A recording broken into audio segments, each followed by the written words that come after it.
Good evening, everyone, and welcome to the COVID-19 talk brought to you by the ladies of Zeta Phi Beta Sorority Incorporated, Delta Mu Zeta Chapter of Manhattan. We have Dr. Robin Hunter-Busky here tonight to present us with some vital information regarding the virus and the vaccine. I'm Dr. Michelle Stephen, your moderator, and we're honored to have the international president of Zeta Phi Beta Sorority Incorporated with us, Valerie Hollingsworth Baker. Good evening to my sisters, brothers, friends, and guests. I welcome you to our talk this evening about COVID-19, the basics. Now, you know, we've heard a lot about what has been going on. We've gone through a lot of seminars, we've gone through a lot of webinars, we've read, we've heard it on the news, but there's always something evolving each day. And now we have the vaccine. And I know many are, concerned about the vaccine and they want to have, concrete answers because we need to protect ourselves and we need to know what is happening so that we can do that. And I'm hoping that tonight you will hear some new facts and some facts that you've already known that may make you more comfortable to be able to make a concerted decision on what you would like to do. So I welcome you once again, and I thank you all in advance for coming out this evening to hear more facts about COVID-19 and the vaccine. Thank you. Thank you so much, Grand Val, for being with us this evening. I'd like to take a moment to introduce the president of Delta Mu Zeta Chapter of Manhattan, G. Joanne Yard. Good evening. It gives me great pleasure to greet you this evening on behalf of the members of Zeta Phi Beta Sorority Incorporated, Delta Mu Zeta Chapter for the COVID-19 talk. Our goal this evening is to provide you with information to help you decide if you and your family should take the COVID-19 vaccine. Dr. Robin N. Hunter-Busky, a senior physician assistant and captain with the U.S. Public Health Service Commission Corps, and is the chief for the Clinical Services Support Unit for Immigration Health Service Corps. With more than 35 years of clinical experience in various primary care settings as a PA and physical therapist, Dr. Hunter-Busky continues to serve target populations and improve access to comprehensive health care. In her role as a PHS officer, she has responded to international and domestic emergencies, including the United States response to the West Africa Ebola crisis, and more recently, served during this COVID-19 pandemic. Additionally, Dr. Hunter-Busky serves as a mentor and provides didactic and clinical education. She authored publications in peer-reviewed journals, and she volunteers with community groups. She has been a member of Zeta Phi Beta Sorority Incorporated since 1980. She serves as a chair for the National Pan-Atlantic Council of Presidents COVID-19 Task Force. Her many professional achievements, awards, honors, and recognitions are a testament of her excellence as a healthcare provider and effectiveness as a healthcare leader and community servant. We are delighted to have her here this evening, and we welcome you to this event. Thank you so much. Thank you so much, President Yard. Now, a little bit of housekeeping for our ground rules. We will be taking questions and answers only in the Q&A box. So if you do have questions during the presentation, please be sure to post them in the Q&A box. Now, let's get this started. Dr. Robin Hunter-Busky, thank you again for joining us this evening and providing us with some great information. I'd like to start with the first question, which is, given the new strain of the virus, what scientific proof do the scientists have that the vaccination will work? Well, Dr. Stephen, our family, brothers and sisters, that's a great question. So I'm going to hold you in pause as I run through this presentation and then answer some questions, perhaps not answered in this brief talk. So I want to first start by thanking you for joining this conversation today. Your participation demonstrates your interest in being informed. And for that, I am grateful for this opportunity to help you. I am not paid to do this, but like you, I am a concerned woman of color from an inner city community. My role tonight is to facilitate sharing information you need to make an important decision about the COVID-19 vaccine. This decision does not come lightly. You have an opportunity to consider the sacrifices made by many others, some of whom did not have or were unaware of medical practices in the past, and they were victimized. Times have changed, and you have an obligation to gather the facts to make a decision, as if your life depends on it. Your life matters. I do not speak on behalf of any specific organization, my employer, or the government. What is said here is a compilation of information from many sources to provide information and resources for you about the COVID-19 vaccine.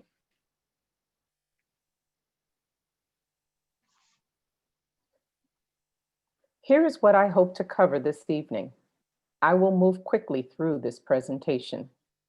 I will incorporate some of the questions already received and address as many as I can during the Q&A session that follows.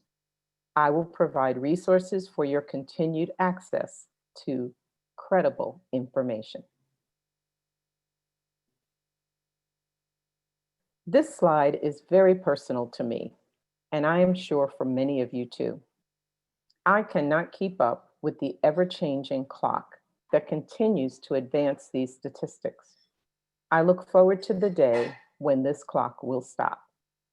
These days, everyone knows someone with COVID-19. The unsettling feeling in your stomach when you hear that should raise concern, as this virus has no boundaries. This slide puts COVID-19 in perspective. It was 1 year ago, the first cases of this new virus were reported. The spikes of the coronavirus are relevant to how the first vaccines authorized for emergency use were created. I want to remind you that if you or a family member has a medical concern not related to COVID-19, please do not delay to contact your health professional. Accidents, heart problems, cancers, and exacerbation of mental health conditions still require proper assessment and treatment.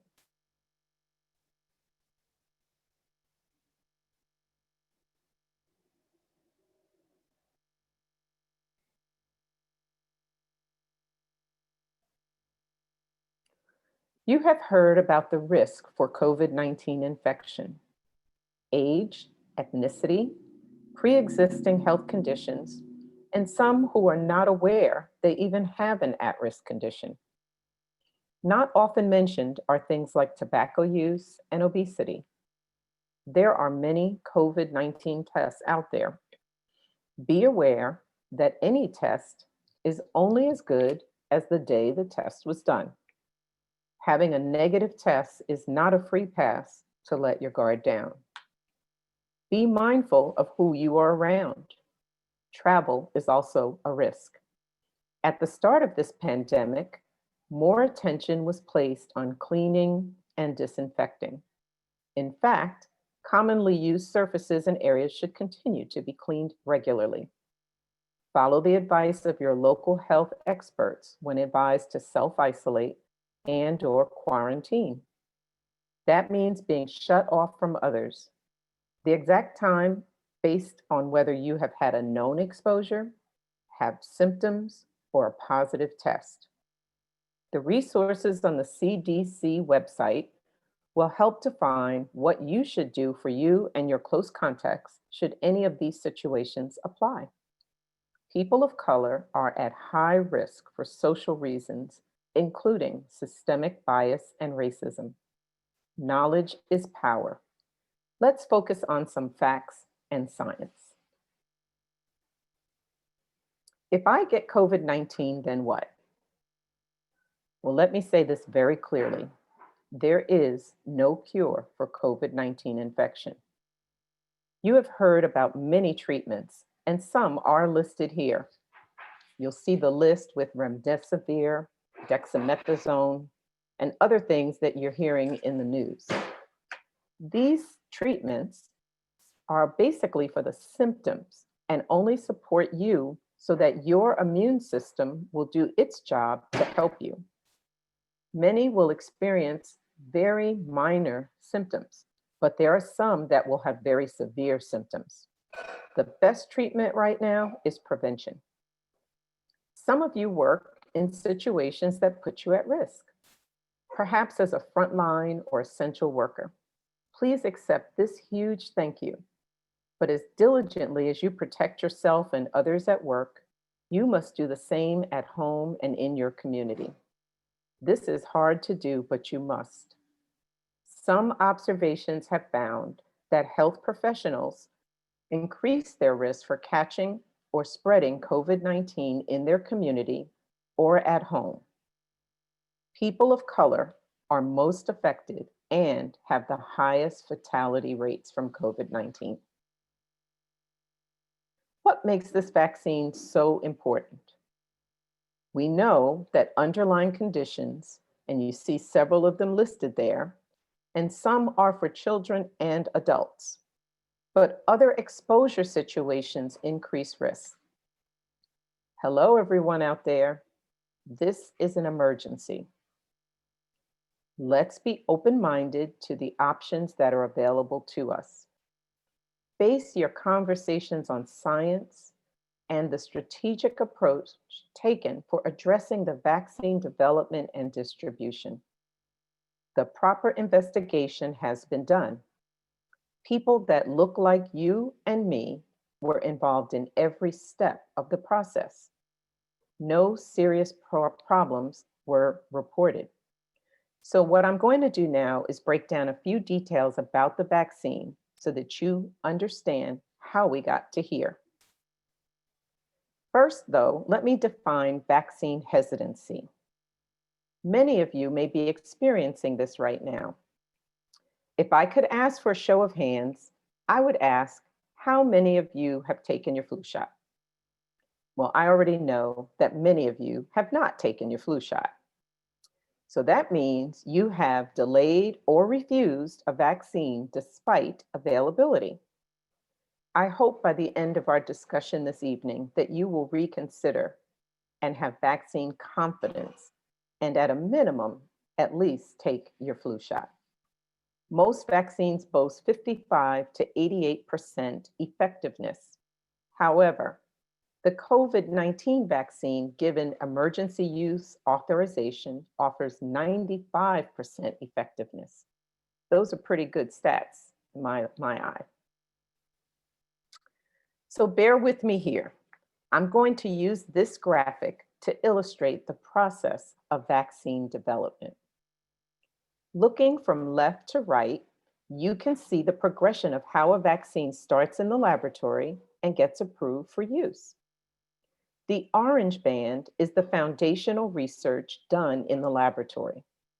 Once the organism and effective chemicals are identified, preclinical studies are performed. These can include animals and in some cases people. Due to historical issues near and dear to our people, steps to ensure appropriate scientific study is required to include specific questions that the scientists use to proceed with their investigation. Independent groups review the applications before any studies can proceed for human use. Then the phase studies begin. These evaluate the safety and effectiveness of the chemical compounds. At every time period, scientists review and present their findings. The data cannot be fudged. And like any other case where peer reviews are performed, professional colleagues can be quite critical about outcomes, especially because these studies impact the population's health. No one involved in research takes their job lightly. These steps all take time, In fact, some take years to perform, especially those of the early stages. Moving through these phases requires the support of volunteers.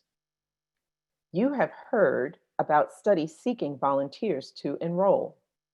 This is important because in order to give information about the how, studies should have volunteers that look like us. Unfortunately, we do not participate in significant numbers, yet we want to know how these products impact us. In the case of COVID-19 vaccine, I assure you that no steps were skipped. Dr. Kizmika Corbett, a Black female, was involved in the basic research used for the creation of the COVID-19 vaccine. Let's be proud of that. Her work began before this virus was even known, and her contributions cannot be overlooked. So how did we get here so quickly? It's called teamwork. The virus takes no breaks, and the scientists did not take any either. There were no shortcuts. These scientists worked around the clock. So if you look in the center of this diagram, those blue bands are about where we are in the process. We now have emergency use authorization for vaccines, but we do not yet have vaccine approval. So why am I saying this? I want to be very clear and I want to be very transparent. Emergency use authorization is not the same as approval. That's because we have not completed all of the steps required for approval. But that does not mean the vaccines are not safe, and that does not mean the vaccines are not effective. Approval requires more information based on time. And as I said before, the clock continues. And this information will come. And once all accumulated, it will be shared with the appropriate groups and then confirmed. So, do you take the vaccine when it's offered? We'll answer that question in a few minutes. Is this virus a live virus? Well, no, it's not a live virus. And you may hear that because other viral vaccines were live viruses. But this one, the one approved for emergency use authorization, is based on mRNA science that is completely chemical. Genetic information was taken from the coronavirus and it was used to build the spike protein. When these proteins are injected, these cause cells to make spike proteins that, once released in your body, stimulate your immune system to make antibodies. So a closer look at these involved were Pfizer, Moderna, among other groups. But specifically, Pfizer and Moderna in each of their studies had nearly 10% Black study participants. Now, Blacks are approximately 14% of the population. So we fell short in achieving target numbers for volunteers. However, those are still robust numbers, and we need to thank anyone who stepped up to participate in these studies. It is based on their courage, and we need to strongly consider the important decision that you will need to make when it's your turn to decide about taking a COVID-19 vaccine. The Pfizer vaccine is recommended for 2 doses 21 days apart, and the Moderna vaccine is 2 doses that are 28 days apart. And both of these vaccines are recommended for adults. Additional studies are underway for children and others with special needs, including pregnancy. The concern about side effects related to these vaccines is very, very real. A sore arm, a headache, fever, fatigue, all are related to almost any vaccine that would stimulate your immune system for a response. But I want you to think about the alternative for just a moment. You know what these side effects are because we're telling you.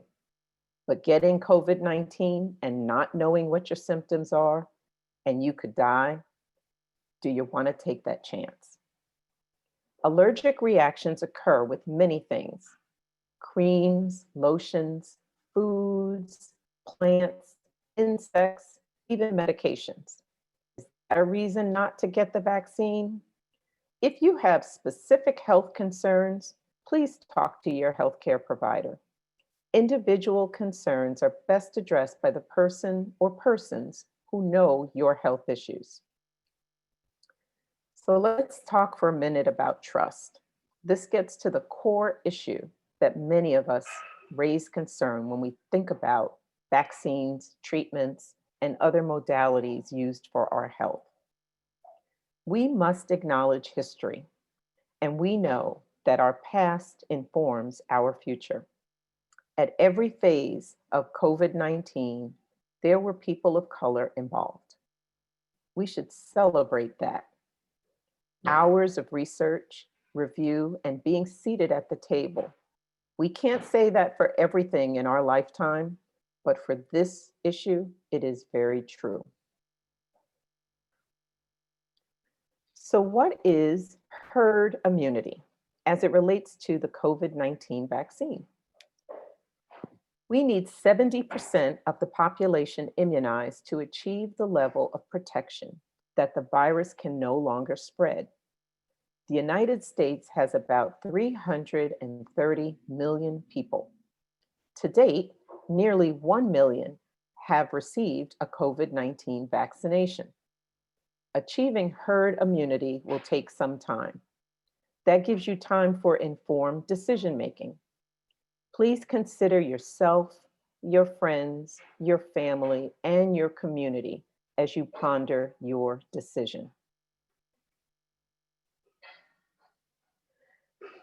Let me just give a quick highlight about the CDC, or Centers for Disease Control and Prevention, and what their role is in this pandemic.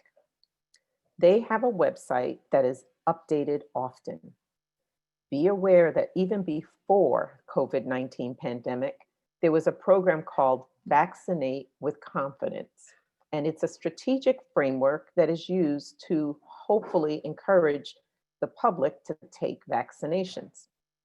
The strategy centers on a few points: providing clear and factual information, supporting the science, and engaging the community.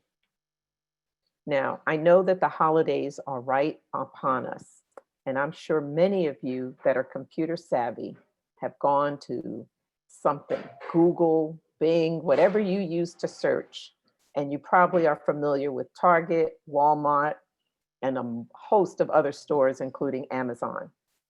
So with the same vigor that you shop and look for bargains, I encourage you to go to the CDC site and explore the information there. Most of it is easy to read and understand. There are multiple ways that the CDC is going to be involved in this long-term vaccination process. They will be monitoring everyone who's willing in getting their vaccine for side effects or other outcomes. They've created apps, they will have a website, and they are looking to make sure that they can have contact with everyone who receives a vaccine. And I hope that for those of you who've already taken your vaccine, please accept my thanks. And please provide the feedback when requested so that others will know that you have contributed to increasing our knowledge and trust.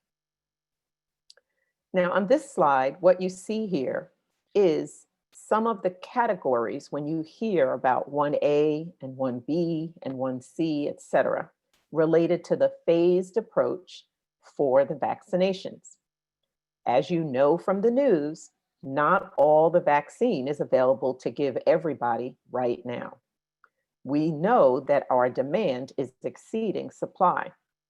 So public health experts have made priorities, and the priorities were based on recommendations that took into account many factors. These factors included preservation of life, maintaining societal function, decreasing disease, and the reduction of burden on people already facing disparities. So it's really important that people get the vaccination to stop the pandemic. As you see in these categories, and this is really not a complete list, it's really just to illustrate it for you, that we're already moving through 1A, 1B, and 1C. And as more vaccine becomes available, everyone who wants a vaccine sometime in 2021 should be able to get one. Those are the projections.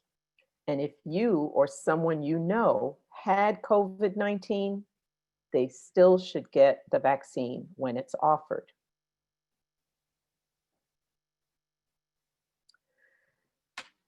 So I hope you can begin to appreciate the importance of the COVID vaccine. This is not going to cure the virus. We all want this pandemic to disappear. There is no conspiracy. And to reduce a potential double whammy, please get your flu shot. I can't even imagine having both COVID-19 and influenza at the same time. And unfortunately, there are some that are experiencing that today. If I already had COVID-19, should I get the vaccine? Yes. If I haven't gotten the COVID-19 vaccine yet and someone asked me, should I get it? Probably yes. And if you have any questions, please ask your healthcare provider. So this is a little commercial. I want to pause for a moment to mention some of the collateral issues related to this pandemic. We have endured many stressors for an extended period of time. These include economic, we've had weather phenomenon, we went from heat to cold, snowstorms, fires, we have COVID fatigue, we have our personal and professional challenges. Our communities are in pain. We know people who are hungry, people who are possibly going to lose their homes. Many are undergoing significant emotional distress, and yet it's faith that is the one thing we can rely on. How do we cope? How do we motivate? How do we address our loneliness? We need to keep our faith in the forefront. I'm going to say, I miss my hugs, and I'm sure you do too. How important touch is for each of us. The rituals of our get-together, we're lost sometimes without them. Actually, these virtual encounters that we have, they do start to grow on you, but they're not quite the same. My ask is that you check in with your family, your friends, and others. The light at the end of this very long tunnel is on. And one day soon, we will gather and touch each other again. Let's work with our trusted leaders because they need us too. So what's next? I'm here because of the support and assistance of many, including the Divine Nine, our National Pan-Hellenic Council of African American Greek letter organizations. We are fortunate to network with many groups integral to community engagement, such as the National Medical Association, the largest and oldest national organization representing African American physicians and their patients in the United States.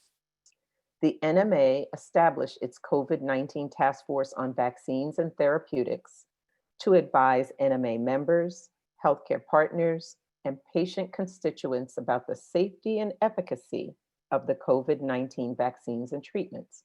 And they have participated in thoroughly reviewing the COVID-19 vaccine.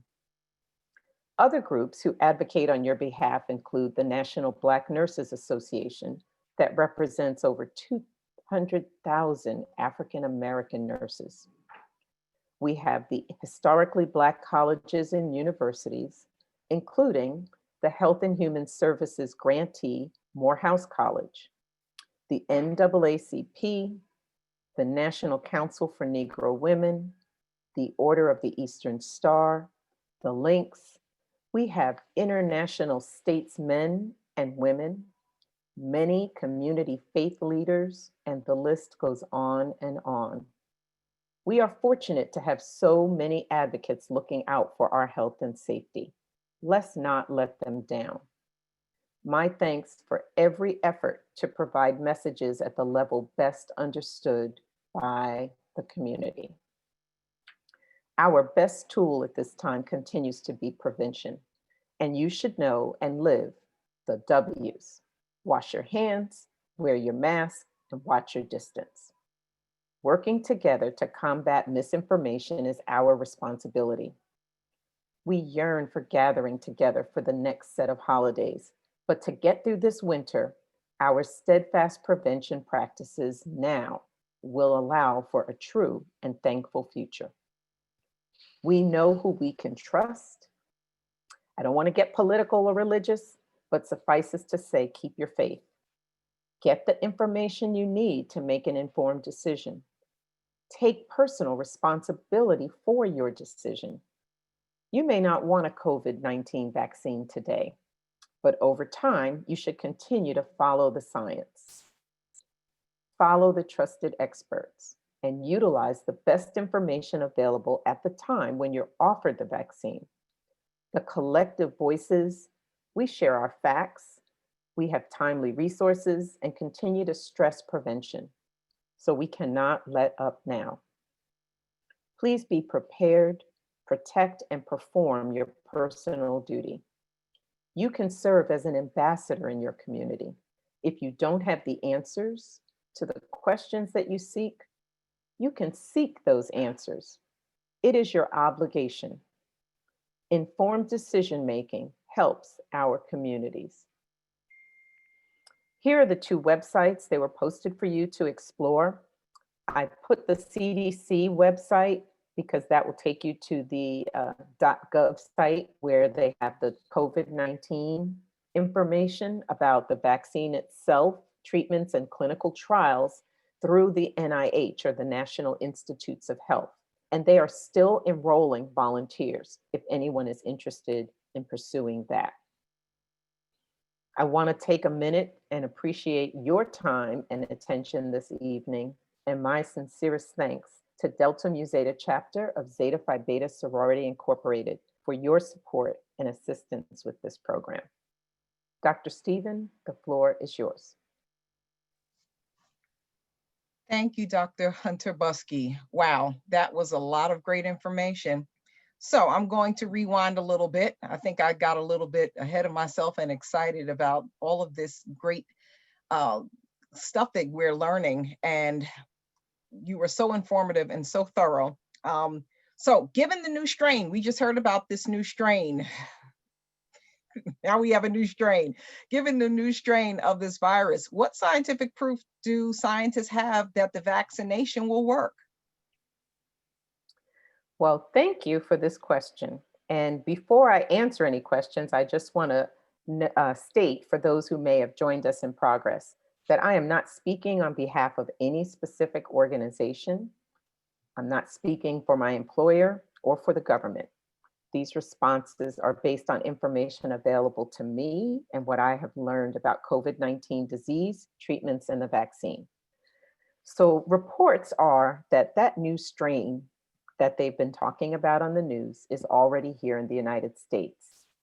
And the vaccine developers are confident that the vaccines that have been developed will be protective against these strains. Only time will tell for true, but their confidence and the fact that you have to understand that viruses mutate. They want to survive. So they change to adapt to their host. And that's not a new phenomenon. But in general, when we create a solution, the solution tends to work. So I'm going to just wait this one out and let the information come to us. So if you continue to hear more information about this new virus strain, let's go back to the sources and read and learn the information as it becomes available. Thank you. So you've shared with us that, or the populations, I should say, of who should get the vaccination first.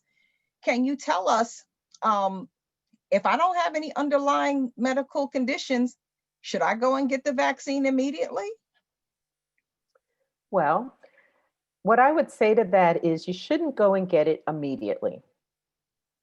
The experts have already decided that there should be a phased approach. Those that are most at risk for getting COVID-19 or having serious consequences from COVID-19 should be among the first to get the vaccination. And as you saw, the people who are on the front lines were listed as pretty much number one. It does include those who are frail, those who are in older age groups, and those who have conditions that we know put their immune system at risk. So if you're relatively healthy and you continue to practice prevention, you can probably wait and let those others get their vaccinations first. And then when you're offered the vaccine, that would be an appropriate time for you to take it. Thank you. Here's another one. What happens if I get a reaction after the first COVID-19 shot? Great question. Well, based on the information that's been made available, if you have an allergic reaction, a significant allergic reaction, you should not take the second dose. Actually, studies reveal that you get some protection from the first shot, but the second shot seals the deal and gives your immune system the opportunity to build up enough protection. So I would say speak with your health provider, because if you have a reaction, the provider will be able to advise you in your situation whether or not you should proceed with the second vaccination. Here's another one. Will I need to get another COVID vaccine in the future or every year, just like the flu vaccine? These are great questions. Thank you for that question. Well, at this time, the answer is still unknown. It's unclear how long the protection will last. Remember, I said that time will tell us more information about this vaccination's impact. We rushed through the steps. We didn't skip any, and we didn't shortcut, but we accelerated how quickly we went from step 1 to step 2 to step 3. So we're kind of at the beginning of step 4, and we still have some time until step 4 is concluded. And then we'll have more information about the longevity of our protection. But this will be something under study for quite some time.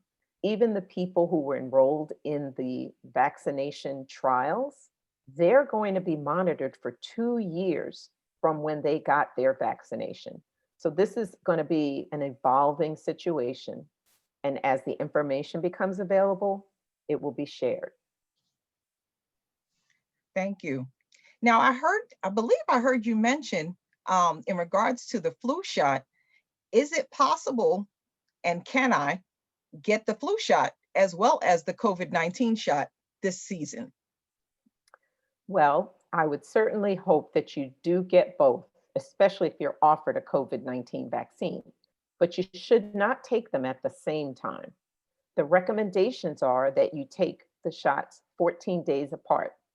This gives your body a chance to develop antibodies, and if there's any reactions, those will be known so that you wouldn't be confused about which vaccine caused a problem, if any. So with any other shot, not only the flu shot, but there are some who are still getting information about a pneumonia shot, and there are other vaccinations out there.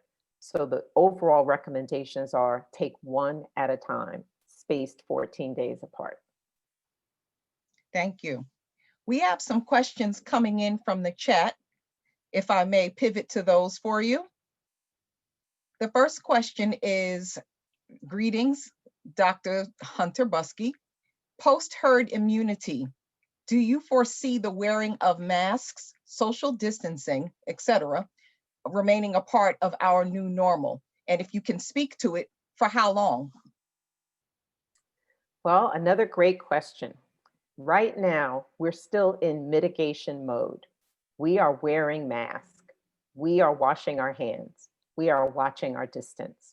And until the experts tell us that it's safe to lower that bar, we should not assume that it's going to go away anytime soon. So even with the vaccination, once we hopefully achieve 70% of the population, let's let our experts advise us about how we will resume our behaviors pre-COVID. Thank you. We have another question in regards to the dosages. One of our participants wants to know if, and make sure I got this right, the vaccine requires 2 doses. What is the mechanism to ensure that you'll get both doses? And part 2 is, what is the risk if you only receive 1 dose? Do you have to start from scratch? In other words, do you have to start over again? Okay, great questions. So everyone who's given the vaccine is given a vaccination card. And some of you may have seen those photos as they're filling social media. Everyone's showing off their card with their vaccine number 1 on it, with their information. Some of us that are old enough remember the yellow vaccination cards back in the old days. I have one. So you're going to get your vaccination card, and depending on where you get the vaccination, there's going to be outreach to remind you to get your second shot at the appropriate time, whether it be 21 days or 28 days. And so if you miss the shot, I believe the recommendations are now that you still have a wiggle room of a few days, up to 1 week, but one should not go beyond an additional 7 days before they get that second shot. But I'm sure as we learn more information from the CDC and the FDA and other experts, they'll advise us on how to approach someone who has a long lapse after their first vaccination if they don't get the second one timely. Thank you. Here's another great question. If you have the antibodies, do you need to take the vaccine? Oh, thank you for that. I'm not sure what the point of that question, if it means about antibodies because you had COVID-19, but if you did and you have antibodies because you had the actual COVID disease, the recommendations are that yes, you should get vaccinated. Thank you. Can employers mandate vaccination? Is this something that you have heard about, Dr. Hunter-Busky, at all? Another great question. Well, from what I've heard, that employers may mandate certain things as a condition of employment. And that's going to be based on specific criteria that an employer would institute. Now, can anyone be forced to take the vaccine is a different question. And again, those are going to be issues that are going to be dealt with one-on-one based on specific criteria and, personal choice, health-related issues, among some other things. So when it comes to employers, I'm sure that they will be clear in articulating what they would like from their employees. But, I'm going to try to stay out of the legal issues for tonight, if that's okay. Of course, absolutely. What about, or do you have any information on people who might currently have pneumonia, which we know damages the lungs? Would that impact the vaccination at all? Well, if someone has an active condition, some infection or some problem that's not under good medical control, that would be a perfect time for them to talk with their healthcare provider, because they would have to weigh the risk and the benefit of the vaccination. And again, if someone is at extreme risk for the consequences of COVID-19 disease, that risk is going to be weighed against the benefits of getting the vaccination for protection. But that's going to be decided on a case-by-case basis. Thank you. In regards to pivoting back to essential workers, and we know that that population is pretty vast. And again, we're thankful for all of the essential workers who have put their lives on the line to keep our country moving. Do you know by any chance when and where teachers or educators stand in the phase of receiving the vaccination? Well, actually, educators were recommended in phase 1C. So as the rollout continues, educators are actually listed there. And so I know that there are lots of types of educators, so I don't have the specifics right now in front of me, but I would direct you to the CDC website where you can see how they came to the decision of adding educators to that group. But I believe they're considered essential workers in the definition of the essential workers.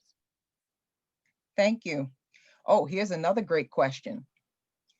Can you, and I hope you can answer this one, can you identify any significant differences between the Pfizer and the Moderna vaccines? Wow, okay. Now this is getting chemical. So the basis for both of those vaccines are mRNA with the spiked proteins as I described before. But there are stabilizing chemicals in both of those compounds. That's what makes it different about how they're transported and stored.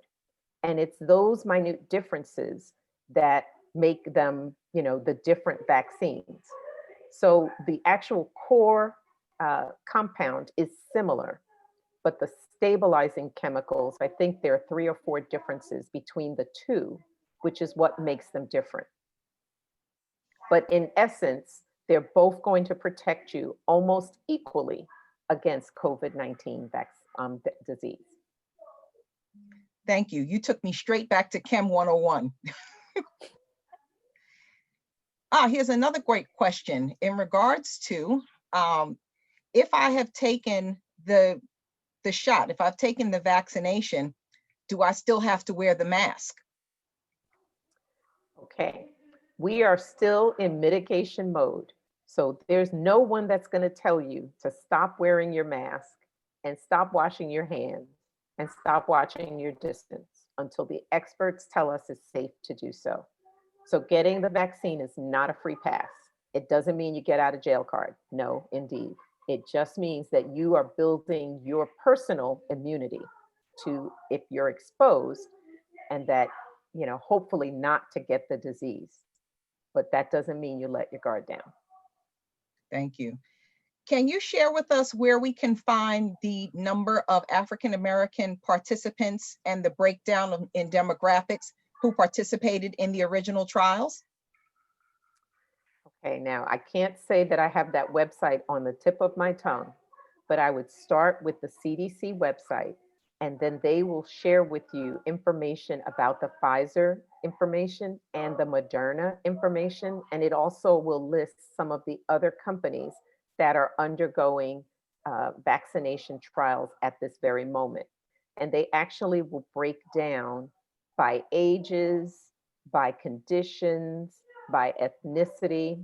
And in both Moderna and Pfizer, they had similar characteristics for the people that volunteered.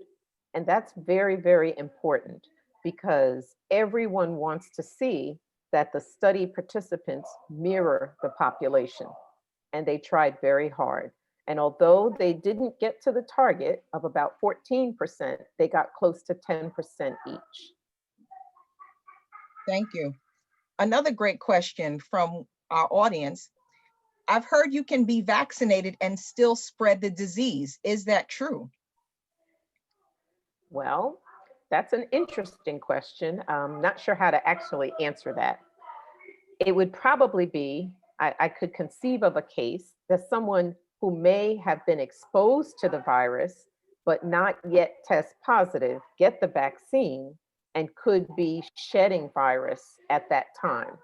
So that would be a very narrow window. I mean, it could be possible, but I'm not really sure if that's going to be a case that we would see. Thank you.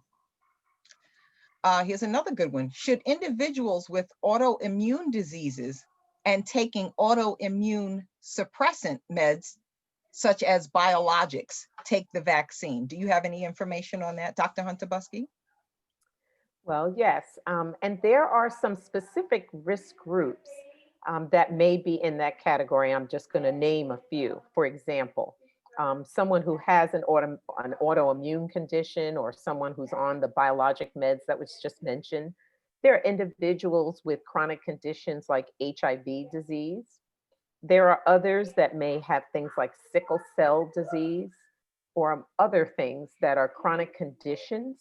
And there may be significant concern because these individuals would be at higher risk for contracting a serious consequence from COVID-19 disease. So my first reference would be talk to your health professional. Studies show, and some of the research has shown, that most people trust their own health provider. So that would be the first resource to go to and talk about your particular case with them. And then from there, follow the recommendations. Thank you. Are you aware of any animal products in the vaccine that you're able to share? I don't have that level of detail with me regarding animal products. I know that in some cases, these chemicals were tested on animals, but I don't believe that animals are actually involved in the formation of the vaccine. Thank you. I'm going to pivot to another question. I'm an emergency room nurse and have a child with a chronic medical condition. Does my child need to be vaccinated? And if so, when? That's another great question. Well, again, applause to being that emergency room nurse. And hopefully your child has not had any issues related to you working on the front line through this, 7, 8, 9 months at this time. Right now, we don't have enough information to recommend that children should be vaccinated. There may be some, but right now that is not the way the Pfizer vaccine or the Moderna vaccine were tested in the trials. Right now, trials are being done for children and others, which include pregnancy. So, more to come on that. We should all be attentive. And as I suggest, frequently check the CDC website, because as they learn information about target populations, they are posting it. Thank you. Do you have any information? We have another question coming from inside the chat in regards to recombinant DNA. Recombinant DNA. Yes, so I don't have information on that tonight regarding where that stands as far as the current vaccines that have been authorized for emergency use authorization. These were mRNA-based vaccines, but the recombinant DNA is something else that's being evaluated, and more information about that will be forthcoming. Thank you. And as I scroll through, I'm looking to see if we have any more questions. And so I'm going to go to one of our last questions that I've received thus far. For our pet lovers and our pet owners, can my pet get COVID-19? Wow, well, there have been some rare instances where COVID-19 has been cultured or found in some pets, some dogs, and I think even cats. But there's no evidence that shows that COVID-19 is going from pet to owner or from owner to pet. But again, as we continue to follow this virus, we'll keep watching, and hopefully that will not be the case. Thank you. And I believe I shared with you the other day when I took my dog to get her vaccinations, her yearly vaccinations this past June, what was sitting right at the top of the list but Corona. So I think they might have been protected a little bit before we were protected from the virus. I'm scrolling through and I don't have any more questions at this time, Dr. Hunter-Busky. Do you have any closing remarks you'd like to share with our audience? Well, again, I hope that this information has been helpful. people may still not have made up their mind, and that's okay, because this is going to go on for months. We can't vaccinate everyone at the same time. But hopefully, when you're facing that decision and you and your family have to make a decision, that you'll make it based on science and not on hearsay, and that you've done your research and understand and take responsibility for the decision that you make. And hopefully we'll continue to have forums such as this, if not hosted by us or others, that you can attend and get continuing education and information that will help inform you. Thank you. So on behalf of the ladies of Zeta Phi Beta Sorority Incorporated, Delta Mu Zeta Chapter, all of this information will be available to you on our chapter website, which is www.deltamuzeta.org. President Yard, do you have any closing remarks? Come off of mute, please, President Yard. I would just like to thank everyone for attending this event, and to thank Dr. Busky for providing this information for us so that we can make wise decisions about if we should take the vaccine or not. And I'll also like to thank our international president for taking time out of her schedule to attend this event also. We really appreciate it. Thank you. Madam Grand, do you have any closing remarks? I also want to give thanks to Dr. Robin Hunter-Busky. This was an excellent presentation. I have heard this before, but I always like to hear her speak. She's very deliberate, she's very calming, and she has the information that you may need to make these wise decisions. So I want to thank you, Dr. Busky, and I want to thank everyone for joining the ladies of Delta Mu Zeta Chapter this evening. And I would like to wish each and everyone a very happy and safe and healthy holiday. Good night. Thank you, Madam Grand. And thank you everyone for being here this evening. We hope that you are able to walk away from this session well armed with information. And again, please visit our website where Dr. Hunter-Busky's presentation will be available. And if you have any more questions, you can post them in the Q&A and she will get to them as soon as humanly possible. Thank you and have a good night. Happy holidays.